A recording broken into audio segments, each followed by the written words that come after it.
Gotcha. And when we talk about Salahuddin Al Ayyubi, you can't talk about Salahuddin and not talk about Roland de Châtillon. So maybe if you want to give us just a little bit of who he was and how that went before we get into kind of the Red Sea incursion, and maybe you can lead into that. No, yeah, yeah, yeah. So Raynald de Châtillon was a prince of Karak. He was someone who was, he was in fact imprisoned by Nuruddin Zengi, if I remember, for many years.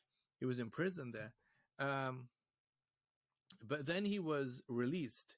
There were terms that were made, between him and the crusade, between the Muslim power and the Crusaders. He was released, but rather than kind of going off and living a happy life himself, he makes trouble. And what he begins to do is he begins to attack pilgrim caravans coming back from the Hajj, coming into the Sham. He would attack the caravans, and so this became a big problem for Salah ad-Din, because this man is of course being very antagonistic towards them. The most evil thing, you could say, that he does is in 1183, and that's precisely that, the Red Sea incursion. And so what had happened is that uh, Raynald de Châtillon had traveled by ship to the Hijaz, and his purpose was to go and get to Medina, and was to dig up the grave, the blessed grave of the Prophet ﷺ. And he wanted, in fact, to take the body and put it, like, get pay people to come and see the body. I mean, this was kind of his crazy ideas that he had. And so Salah ad-Din sends his naval expert Husam ad-Din Lutlu, who goes off and he manages to prevent, that attack. And there's a lot of beautiful poetry that the poets would write about Husam ad-Din Lutlu in being able to do that. And so therefore that was one key. And what's interesting is that, but I forgot to mention that in that example, there's a lot of poetry, and also in the accounts of the chronicler, that's saying that what happened was like Qiyamah. It was like the Day of Judgment, and this imagery uh, was really profound imagery. Not just there, but also in the First Crusade, they said it was like Qiyamah. It was like the Day of Judgment. In the 1150s, you had major earthquakes in Sham, major earthquakes. Some important people even died in those earthquakes, and again, that was another indication that maybe something apocalyptic is happening around us. And there was this sense of apocalyptic fervor, and I write about it, in fact, at length in my book, and I write about it in many ways. And I've even forgot to mention something really important about Nuruddin. Alhamdulillah, it's good that I just remembered. Alhamdulillah, and that is that Nuruddin Zengi, he builds these madrasas, right, in these internal states of Syria, in Baalbek and Damascus and Homs, and he incorporates in these centers uh, a focused learning on Fada'il al-Quds, the merits of Jerusalem. That's what made the jihad effort alive. Okay, so what had happened is that um, you have old texts like the text of Al-Wasiti, of Al-Rabai, and these texts were reintroduced into the curriculum, you could say, to be taught, to be read in public gathering, public listings. Then you had new books being written like As-Sam'ani, Ibn Asakir. Ibn Asakir was one of the greatest muhaddithin of the whole 12th century, and he authors this 70-volume text on the history of Damascus, Tarikh Dimashq, But in that, the opening section, the opening volumes, you could say, are on the virtues of Asham. And Asham is a whole geographical area incorporating Syria and Lebanon, Palestine. All of that is Asham. And so in those many, many hadith when the Prophet praised Sham, when he said, Ya Tuba li Sham, Ya Tuba li Sham, Ya Tuba li Sham, blessings for Sham, Sham, Sham.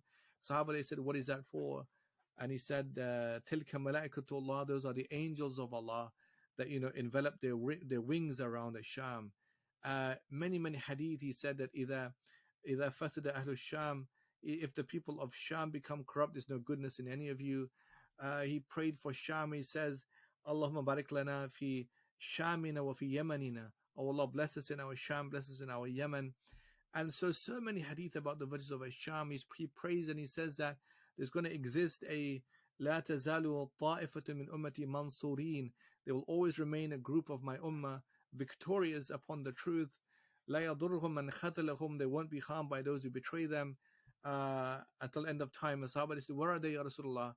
And he said in one narration, in and around Jerusalem, yeah, في بيت المقدس وفي أكناف in and around Jerusalem. But there are others, in fact, speaking about Damascus.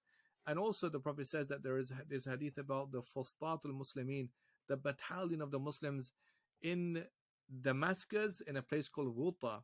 So a lot of these hadith speaking about the virtues of Asham, of Damascus, of Jerusalem, these became so important in really inspiring that new generation, because remember, that's 45 years, the new generation has come, inspiring them about having a love for, a yearning for, desire to recapture the city of Jerusalem, but also to protect Damascus. Remember, the Second Crusade has also actually happened. We forgot to mention that, because Second Crusade happens when Nuruddin is there. So we're dealing with, if Edessa is taken by the Crusaders, of course, now going to launch a new crusade to recapture the state of Edessa, which in fact when Odessa is taken by the Muslims. That's right. So That's it. So 1145, they announced a new crusade, and this is now a new Pope Eugenius III, and he has a new papal bull called the Quantum Predecessors. We call it QP, Quantum Predecessors. A very elaborate, more elaborate than the First Crusade one, and it was kind of Saint Bernard of Clairvaux, who the Catholics canonized. Bernard of Clairvaux. He was the main priest, who was the one that was responsible for teaching this, preaching this all around Europe, and it was a very long, detailed. Took a long time to write because they wanted to get the details of it right. But one of the focus messages in it is that sons should follow their fathers. Sons follow the legacy of their fathers. Meaning that you have heroes before you, like in the First Crusade. Like these are like your Salaf, like your elders, and you now must follow the reputation, the legacy of your father. That was one of the key themes in the Quantum Predecessors. But in any case, the crusade became misdirected. It turns towards Damascus. So the Crusaders tried to therefore take Damascus. This is why Damascus became so important. And by the way, Damascus, in the imagination of the Muslims, becomes like this kind of a substituted city for Jerusalem. Because Jerusalem is now in Crusader hands, the next best option is going to be Damascus. And it's so much about Damascus. They had writings about like books of ziyarat, about books of like travel guides, to Damascus, the mountain of Qasiyun, Jabal Qasiyun, where they believe that miraculous things can happen. You have this account of Abu Umar ibn Qudam al-Maqdisi, the great Hanbali scholar. And by the way, the Maqdisi family are all Maqdisi because they travel from Bayt al-Maqdis. They're all Jerusalemites. They're coming from Al-Quds, and they come and settle in Asham.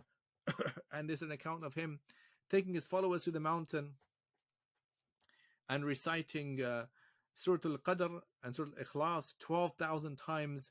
And then it's a heavy downpour of rain, and it submerges the Crusaders in that rain, and it led to their defeat. So it's kind of these things are emerging.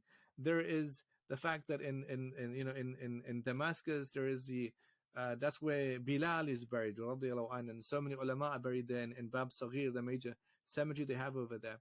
And so it's kind of these kind of important locations and sites in Damascus that are making the Muslims feel proud to defend that city from Crusader attack. And by the way, Ibn Asakir was paid by Nuruddin to write Tarikh Dimashq. So therefore it was a writing task for him to do, to make sure people read about why Damascus is important, so therefore they can die in its defense. It shows therefore the power of literature at that time. And Muslims successfully defended then Damascus? Yeah, of course. It was a great defeat for the Crusaders. There was a big defense, from Nuruddin's army. And of course, it becomes even more popular, from that time onwards.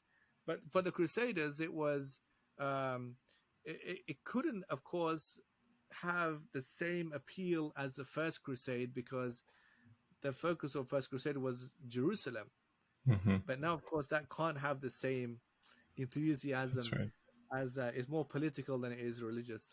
So we backtracked a little bit. So we had the first Crusades. We had the early response, through poetry, and then we had the retaking of Edessa by the Muslims, and then as a response to that, a second crusade was called, which kind of got redirected to Damascus. They were defeated there. The rise of Salahuddin and the Red Sea incursion, and how that was also stopped. That was led by Raynald.